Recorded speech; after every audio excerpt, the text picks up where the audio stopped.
go ahead and get started to solve this problem.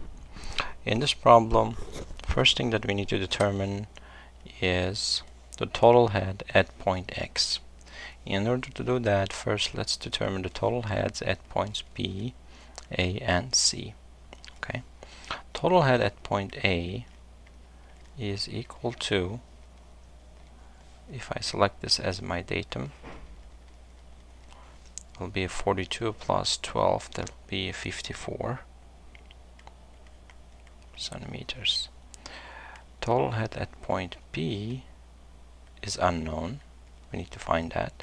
At point C is here, so if this is datum, if this is the level of water that rise after this point C, so that should be 42 centimeters.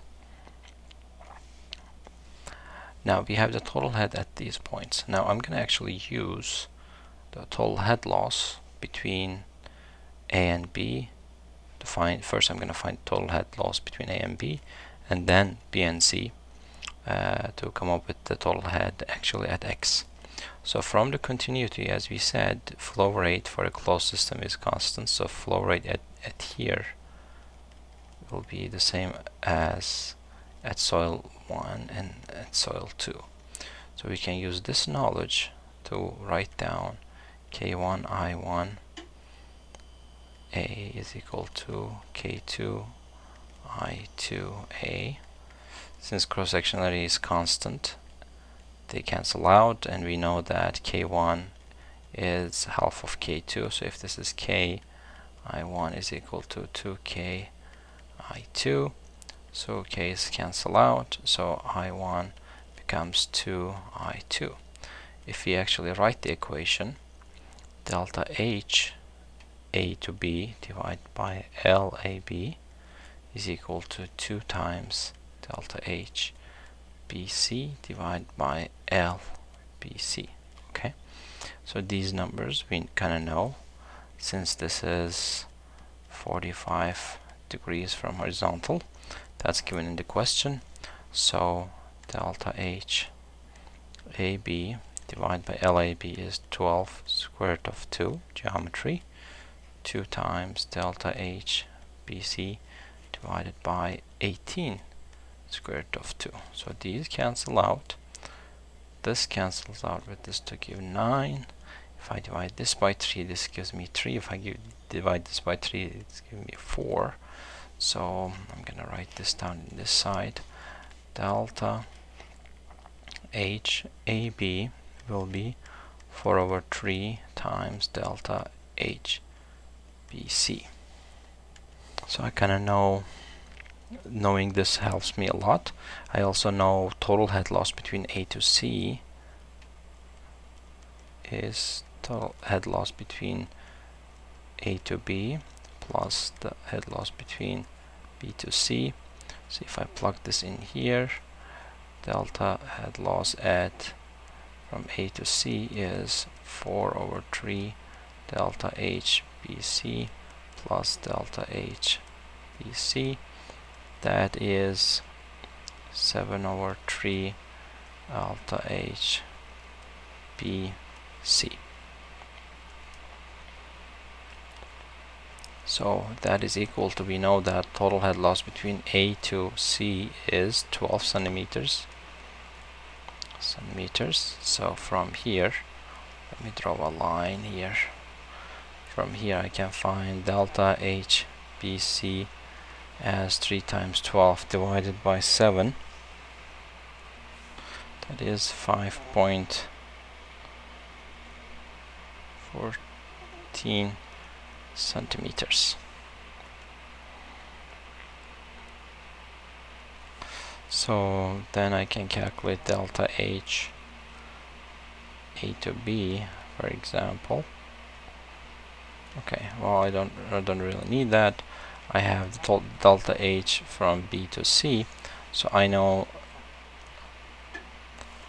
if I have the hydraulic gradient in BC is constant, so I at soil sample 2 is delta H BC divided by L BC, that's 5.14 divided by LBC is 18 square root of 2. That will give me a hydraulic gradient of 0.4. Now, since this is constant, hydraulic gradient is always constant in a soil sample that is that has the same hydraulic conductivity. I can actually write the same thing down as for x to c. So I2 is equal to delta H xc divided by L xc between point X and C. Delta H xc, this is what I want to find. That's equal LXC is, since this is 9, this has to be it's also 9, so the halfway distance, so it's 9. This should be also 9, so this length LXC is delta HXC divided by 9 square root of 2. So then delta HXC becomes 5.1 centimeters. Okay, so if I look up, so total head increases in this direction, because look at this, total head is the lowest at point C, and as you go towards A, the total head increases, or in other words, total head at point A, since the flow is in this direction, total head should decrease from A to C. So I can actually write down that total head XC equation, which is total head at X minus total head at C. That's delta HXC. That we don't know this. Total head at XC is 42. HX minus 42. Then from here, HX is 42 plus 5.1. HX becomes 47.1 centimeters. So we calculated the total head at this point. Now next, elevation head with respect to datum is 12 plus 9 HZ or Z. Okay, this is my elevation head